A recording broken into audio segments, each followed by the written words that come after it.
இன்னைக்கு பாத்தீங்கன்னா பிரதீப் ரங்கநாதனுடைய எல்லைக்கே திரைப்படத்துல இருந்து அபிஷியல் டீசர் வந்து ரிலீஸ் பண்ணிருக்காங்க. சோ இந்த டீசர் வந்து பாத்தீங்கன்னா உண்மையிலே தரமா இருந்துச்சுங்க. நான் கூட என்னடா விக்னேஷ் இவ்வளவு பட்ஜெட் போட்டு எடுத்திருக்காரு, ஆல்மோஸ்ட் படத்தோட பட்ஜெட் வந்து பாத்தீங்கன்னா 100 கோடிக்கு மேல போயிடுச்சாமாங்க. என்னடா பிரதீப் ரங்கநாதன் வச்சு இவ்வளவு கோடி பட்ஜெட்ல படம் எடுத்திருக்காரு அப்படிங்கிற மாதிரிலாம் யோசிச்சுட்டு இருந்தேன். நான் டீசரை பார்த்ததுக்கு அப்புறம் இந்த பட்ஜெட்டுக்கு படம் ஒர்த்தா இருக்கும் போலயே அப்படிங்கிற மாதிரி தான் தோணுது. ஏன்னா அந்த அளவுக்கு ஃபன் ஃபில்டா சூப்பரான டீசரா பாத்தீங்கன்னா ரிலீஸ் பண்ணிருக்காங்க. டெஃபினட்டா ஆடியன்ஸ் கிட்ட ஒரு நல்ல ஹைப் வந்து கிரியேட் பண்ற மாதிரி டீசர் தான் ரிலீஸ் பண்ணிருக்காங்க. சோ இந்த டீசர்ல இவங்க காமிச்சிருக்கிற அந்த VFX குவாலிட்டி எல்லாம் பாத்தீங்கன்னா அவ்வளவு சூப்பரா இருக்கு. அண்ட் அதே மாதிரி படத்துடைய கதைகளை வந்து பாத்தீங்கன்னா 2040ல நடக்கிற மாதிரி செட் பண்ணிருக்காங்க. அண்ட் அது மட்டும் இல்லாம அந்த 2040ல நடக்கிறது மட்டும் இல்லாம அதுக்கு தகுந்த மாதிரி நிறைய விஷயங்களை பாத்தீங்கன்னா மாத்திருக்காங்க. இப்ப உதாரணமா பார்த்தோம் அப்படின்னா ஒரு இடத்துல சூப்பர் ஸ்டாரோட ரெஃபரன்ஸ் வந்து வச்சிருந்திருப்பாங்க. தலைவர் 189 அப்படின்னு சொல்லிட்டு ஒரு போஸ்டர் ஒட்டி இருந்திருப்பாங்க. அதாவது சூப்பர் ஸ்டாரோடைய 186வது திரைப்படம் வந்து 2040ல வருதாமா, அந்த மாதிரி செட் பண்ணிருக்காங்க. அண்ட் அதே மாதிரி இன்னொரு ஷாட்ல வந்து பாத்தீங்கன்னா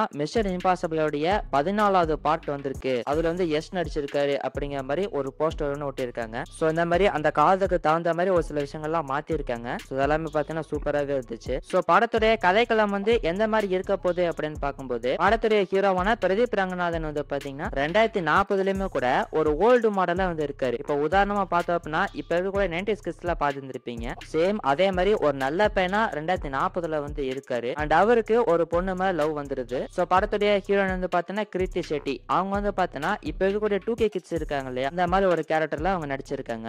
சோ இப்ப 90s கிட்ஸ் மாதிரி இருக்கிற ஒரு பையனும் 2K கிட்ஸ்ல இருக்கிற ஒரு பொண்ணும் லவ் பண்ணா எப்படி இருக்கும்? சோ அந்த மாதிரி கதை காலத்தை தான் படம் வந்து இருக்க போது. இப்படி ஒரு பக்கம்னா இன்னொரு பக்கம் வந்து பாத்தீங்கன்னா படத்துல எச் சூர்யா அவர் தான் வில்லன் ரோல் வந்து பிளே பண்ணிருக்காரு. சோ அவரு மூலியமா பிரதீப் ரங்கநாதனுக்கு வந்து பாத்தீங்கன்னா ஏதோ ஒரு பிரச்சனை வருது. சோ இந்த பக்கம் இந்த பிரச்சனையை சமாளிச்சாரா இல்லையா, ஹீரோயின் கூட பிரதீப் ரங்கநாதன் சேர்ந்தாரா இல்லையா அப்படிங்கறதான் படத்துடைய கதையாக இருக்க போகுது. அண்ட் எஸ் சூர்யா வந்து பாத்தீங்கன்னா LIK அப்படிங்கிற ஒரு கம்பெனிக்கு சிஇஓவா இருக்காரு. சோ லவ் இன்சூரன்ஸ் கம்பெனி அப்படிங்கிற ஒரு கம்பெனிக்கு சிஇஓவா இருக்காரு. அது வந்து எந்த மாதிரி கம்பெனி என்ன ஏது அப்படிங்கிறது கிளியரா தெரியல. சோ ஓவரால் இந்த டீசர் வந்து பாத்தீங்கன்னா தரமான டீசரா ரிலீஸ் பண்ணிருக்காங்க. படம் பாத்தீங்கன்னா அக்டோபர் 17ஆம் தேதி தீபாவளிக்கு ரிலீஸ் ஆக போகுது. சோ அதே மாதிரி இன்னைக்கு வந்து பாத்தீங்கன்னா ஹரிஷ் கல்யாணுடைய டீசல் திரைப்படத்துல எதுவுமே டீசர் வந்து ரிலீஸ் பண்ணிருக்காங்க. இந்த படமே பாத்தீங்கன்னா அக்டோபர் 17ஆம் தேதி தீபாவளிக்கு தான் ரிலீஸ் ஆக போகுது அப்படிங்கிற மாதிரி அபிஷியலாவே கன்ஃபார்ம் பண்ணிருக்காங்க. இந்த நியூஸை நம்ம ஏற்கனவே சொல்லியிருக்கோம், இப்போ வந்து பாத்தீங்கன்னா அபிஷியலாவே கன்ஃபார்ம் பண்ணிருக்காங்க. சோ இந்த படத்தோட டீசருமே பாத்தீங்கன்னா சூப்பராகவே இருந்துச்சு. சோ இந்த படம் வந்து பாத்தீங்கன்னா ஒரு சோசியல் மெசேஜ் சொல்லக்கூடிய ஒரு திரைப்படமா இருக்க போகுது. ஏன்னா படத்தோட டீசர்ல ஹரிஷ் கல்யாண பாத்தீங்கன்னா ஒரு டயலாக் ஒன்னு சொல்றாரு,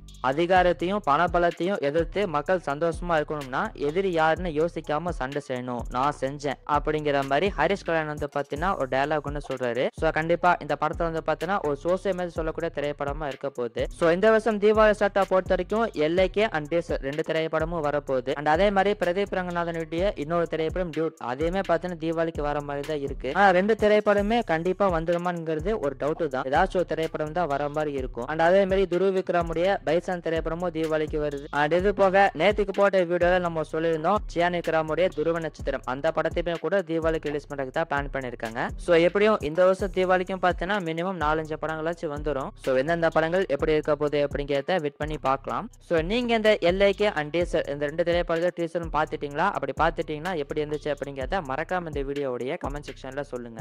சோ அடுத்ததா நம்ம பார்க்க போற அப்டேட் ஆக்டர் STR உடைய STR 49 படத்துடைய அப்டேட் தான். ஆக்சுவலா STR வந்து பாத்தீங்கன்னா இப்ப வெற்றிமாறன் ப்ராஜெக்ட் தான் ஸ்டார்ட் பண்ற மாதிரி இருந்தாரு. ஆனா அந்த ப்ராஜெக்ட் வந்து பாத்தீங்கன்னா இப்போதைக்கு ஸ்டார்ட் பண்ற மாதிரி இல்ல. சோ இப்ப அதனால STR வந்து பாத்தீங்கன்னா ஒரு முடிவு எடுத்திருக்காரு, STR 49 ப்ராஜெக்ட் ஸ்டார்ட் பண்ணலாம் அப்படிங்கிற மாதிரி முடிவு எடுத்திருக்காரு. பார்க்கிங் டைரக்டர் ராம்குமார் பாலகிருஷ்ணன் அவர் தான் படத்தை டைரக்ஷன் பண்றாரு. சோ இப்போ இந்த படத்தோட ப்ரொடியூசர் வந்து டான் பிக்சர்ஸ், அவங்க தான் வந்து ப்ரொடியூஸ் பண்றாங்க. சோ அவங்க வந்து பாத்தீங்கன்னா இப்ப இட்லி கடை திரைப்படத்தோட ரிலீஸ்ல வந்து பிஸியா இருக்காங்க. சோ அதனால இட்லி கடை திரைப்படம் ரிலீஸ் ஆனதுக்கு அப்புறமா இந்த ப்ராஜெக்ட்டுக்கான ஒர்க் வந்து ஸ்டார்ட் பண்ண போறாங்க அப்படிங்கிற மாதிரி ஒரு நியூஸ் ஒன்று கிடைச்சிருக்கு. அண்ட் ஆல்சோ கூடுதலா இன்னொரு தகவலுமே கிடைச்சிருக்கு. அதாவது படத்தோட ஷூட்டிங்கே பாத்தீங்கன்னா நவம்பர் மந்த்ல இருந்து ஸ்டார்ட் பண்ண போறாங்க அப்படிங்கிற மாதிரி சொல்லப்படுது. சோ அப்ப இந்த STR 49 ப்ராஜெக்ட் வந்து பாத்தீங்கன்னா இப்ப சீக்கிரமா ஸ்டார்ட் ஆயிரும் நினைக்கிறேன். சோ இது போக நம்ம ஏற்கனவே சொல்லியிருந்தோம் ராம்குமார் வந்து பாத்தீங்கன்னா இப்ப ரீசெண்டா சியான் கிட்ட ஒரு கதை ஒன்று சொல்லியிருக்காரு, அவரை வச்சு ஒரு ப்ராஜெக்ட் பண்ண போறாரு அப்படின்னு நம்ம ஏற்கனவே சொல்லியிருக்கோம். சோ இப்ப அந்த ப்ராஜெக்ட் வந்து பாத்தீங்கன்னா இந்த STR 49 ப்ராஜெக்ட் முடிச்சதுக்கு அப்புறமா ஸ்டார்ட் பண்ண போறாரு அப்படிங்கிற மாதிரி ஒரு நியூஸ் ஒன்று கிடைச்சிருக்கு. சோ அந்த ப்ராஜெக்ட்டுக்கான ப்ரொடியூசர் வந்து பாத்தீங்கன்னா சாந்தி டால்கிஸ், அவங்க தான் ப்ரொடியூஸ் பண்ண போறாங்க அப்படிங்கிற மாதிரி நியூஸ் கிடைச்சிருக்கு. சோ ஃபைனலி இந்த STR 49 ப்ராஜெக்ட்டை ஸ்டார்ட் பண்ண போறாங்க அப்படிங்கிற மாதிரி நியூஸ் கிடைச்சிருக்கு. சோ என்ன பண்ண போறாங்க அப்படிங்கறத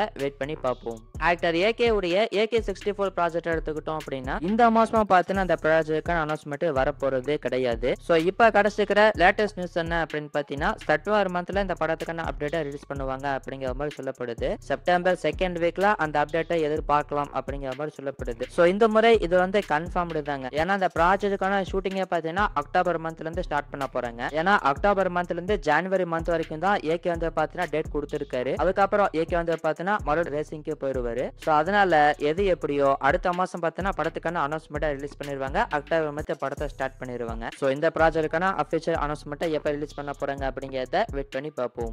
ராக்கிங் ஸ்டார் யஷோடைய டாக்ஸிக் திரைப்படத்தை எடுத்துக்கிட்டோம் அப்படின்னா இப்ப இந்த படத்துக்கான ஷூட்டிங் வந்து போயிட்டு இருக்கு. சோ இப்ப மூவி டீம் வந்து பாத்தீங்கன்னா ஒரு 45 நாள் ஷூட் ஷெட்யூல் வந்து போட்டிருக்காங்க. சோ அந்த 45 நாளுமே பாத்தீங்கன்னா ஆக்ஷன் சீக்வன்ஸ் வந்து எடுக்க போறாங்க அப்படிங்கிற மாதிரி ஒரு நியூஸ் ஒன்று கிடைச்சிருக்கு. சோ அந்த ஆக்ஷன் சீக்வன்ஸை யார் ஸ்டன்ட் கோரியோகிராஃபி பண்ண போறா அப்படின்னு பார்க்கும்போது Hollywood stunt legend J Perry அவரு தான் ஸ்டன்ட் கோரியோகிராஃபி பண்ண போறாரு அப்படிங்கிற மாதிரி ஒரு நியூஸ் ஒன்று கிடைச்சிருக்கு. ஹாலிவுட் ஸ்டாண்டர்ட்ல படம் எடுக்கணும் அப்படின்னு சொல்லிட்டு ஹாலிவுட் ஆர்டிஸ்டே பார்த்தீங்கன்னா கூட்டு வந்திருக்காங்க. சோ இப்ப இந்த படத்தை பத்தி கூடுதலா இன்னொரு தகவல் ஒன்று கிடைச்சிருக்கு. அதாவது படத்துடைய ஹீரோ வந்து யஷ் தான், படத்துடைய வில்லனாவும் யஷ் தான் இருக்க போறாரு அப்படிங்கிற மாதிரி ஒரு நியூஸ் ஒன்று கிடைச்சிருக்கு. அதாவது யஷ் வந்து பாத்தீங்கன்னா படத்துல டியூயல் ரோல் பிளே பண்ணிருக்காரு. சோ படத்துல ஹீரோவும் அவர் தான் வில்லனும் அவர் தான் அப்படிங்கிற மாதிரி ஒரு நியூஸ் ஒன்று கிடைச்சிருக்கு. சோ இது வந்து இப்போதைக்கு கன்ஃபார்ம்டா அப்படிங்கிறது தெரியல. இப்போதைக்கு இது வந்து ஒரு ரூமர் தான். சோ இதை பத்தி நீங்க நினைக்கிறீங்க அப்படிங்கறத கமெண்ட் செக்ஷன்ல சொல்லுங்க.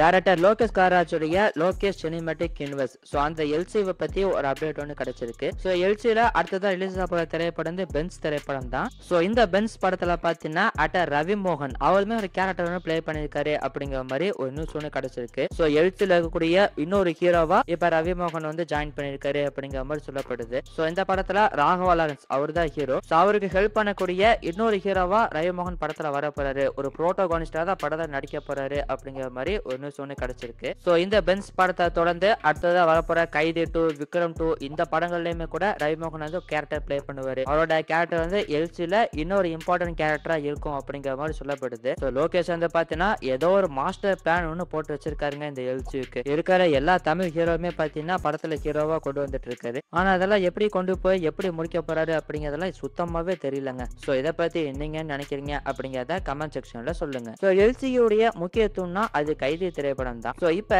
இந்த கைதி திரைப்படத்தை மலையாள ரீமேக் பண்ண போறாங்க அப்படிங்கிற மாதிரி ஒரு நியூஸ் ஒன்று கிடைச்சிருக்கு. சோ மலையாள ரீமேக் பண்ணப்படுற ஃபர்ஸ்ட் தமிழ் படம் இந்த கைதி திரைப்படம் தான். சோ அந்த வகையில அங்க வந்து பாத்தீங்கன்னா ஹீரோவா ஆரோன் அசீஸ் அப்படிங்கிற ஒருத்தர் நடிக்கிறாரு. அண்ட் டைரக்டர் வந்து பாத்தீங்கன்னா குரோல் அஸ்ரி அப்படிங்கிற ஒருத்தர் டைரக்ஷன் பண்றாரு. சோ அந்த படத்துக்கு டைட்டில் வந்து பாத்தீங்கன்னா பந்த்வான் அப்படிங்கிற மாதிரி வச்சிருக்காங்க. அண்ட் அதே மாதிரி டில்லிக்கு பதிலா டேலி அப்படிங்கிற மாதிரி நேமே மாத்தி இருக்காங்க.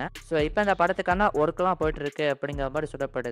சோ இந்த படத்தை வந்து பாத்தீங்கன்னா அடுத்த வருஷம் அக்டோபர் மந்த் ரிலீஸ் பண்றதுக்கு பிளான் பண்ணிருக்காங்க அப்படிங்கிற மாதிரி சொல்லப்படுது. வெயிட் பண்ணி பார்ப்போம். ஆக்டர் விஷாலுடைய மகுடம் திரைப்படத்துல இருந்து இன்னைக்கு பாத்தீங்கன்னா ஃபர்ஸ்ட் லுக் வந்து ரிலீஸ் பண்ணிருக்காங்க. சோ இந்த ஃபர்ஸ்ட் லுக்ல விஷால் வந்து பாத்தீங்கன்னா 3 விதமான லுக்ல வந்து இருக்காரு. சோ இதை வச்சு பார்க்கும்போது இந்த படத்துல ட்ரிபிள் ரோல்ல விஷால் நடிச்சிருக்காரா அப்படிங்கிற மாதிரியுமே தோணுது. ஒன்னு ட்ரிபிள் ரோல்ல நடிச்சிருக்கணும், அப்படி இல்லைன்னா 3 விதமான டிஃபரெண்ட் ஸ்டேஜ்ல வந்து நடிச்சிருக்கலாம். அதாவது ஒரு சாதாரண ஆளா இருந்து அப்படியே கேங்ஸ்டரா மாறுற மாதிரி இந்த மாதிரி 3 விதமான ஸ்டேஜ்ல இருந்து நடிச்சிருக்கலாம். அண்ட் ஆல்சோ இந்த படத்துக்கான 2 ஷெட்யூல் வந்து கம்ப்ளீட் பண்ணிட்டோம் அப்படிங்கிற மாதிரி விஷால் அபிஷியலா கன்ஃபார்ம் பண்ணிருக்காரு. சோ சீக்கிரமா அந்த படத்தோட ஷூட்டிங் கம்ப்ளீட் பண்ணி முடிச்சிருவாங்கன்னு நினைக்கிறேன். வெயிட் பண்ணி பார்ப்போம்.